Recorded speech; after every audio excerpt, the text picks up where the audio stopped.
ខ្ញុំឈ្មោះអេសុនថងគឺជានិស្សិតចុះកម្មសិក្សានៅក្នុងក្រុមហ៊ុន Snatic ដែលមានទីតាំងនៅក្នុងខេត្តកំពង់ឆ្នាំងខ្ញុំបានចុះកម្មសិក្សានៅទីនេះអស់រយៈពេលចំនួន3ខែហើយសកម្មភាពប្រចាំថ្ងៃមានដូចជាការ check ទៅលើផ្ទាំង solar ក៏ដូចជា connection របស់ខ្សែដើម្បីឲ្យយើង make sure ថា performance វាធ្វើការបានល្អអញ្ចឹងបងយើងចូលមកដល់គឺយើងចាប់ផ្ដើម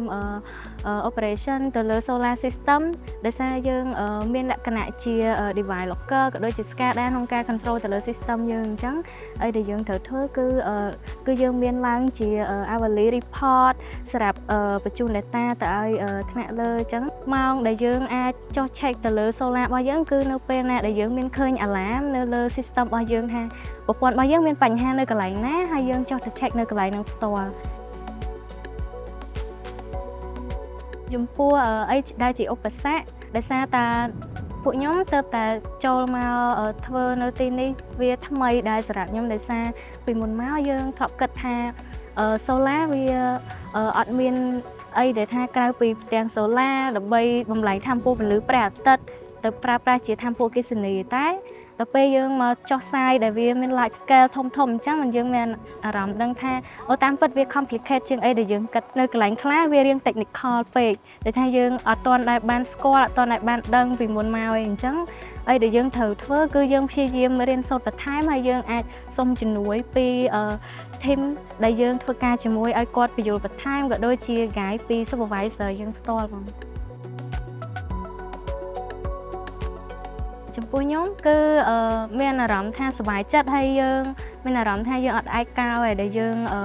ចូលមកទីនេះទោះបីជាអាចថាក្នុង field មួយហ្នឹងភាគច្រើនមានសិទ្ធិបរិសុទ្ធមែនប៉ុន្តែយើងអត់មានអារម្មណ៍ថាពួកគាត់ទុកយើងចោលទេគាត់តែងតែផ្ដល់យោបល់ហើយផ្ដល់ការណែនាំហើយជាពិសេសទៀតហ្នឹងគឺភាគច្រើនគឺ technical គាត់ព្យាយាមបរៀនពួកយើងច្រើនដែរអញ្ចឹងមានអារម្មណ៍ថាកក់ក្ដៅហើយរីករាយក្នុងការដែលយើងបានចុះ intern នៅទីនេះក្នុងនាមខ្ញុំគឺជា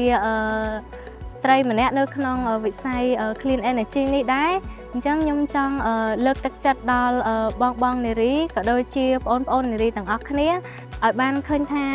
នៅក្នុងវិស័យថាមពលស្អាតនេះគឺតម្រូវការកំពុងតែត្រូវការហើយយើងក៏គួរតែចូលរួមឲ្យបានច្រើនទាំងអស់គ្នាដែរហើយនៅពេលដែលយើងចូលមកធ្វើមែនទែនទៅគឺ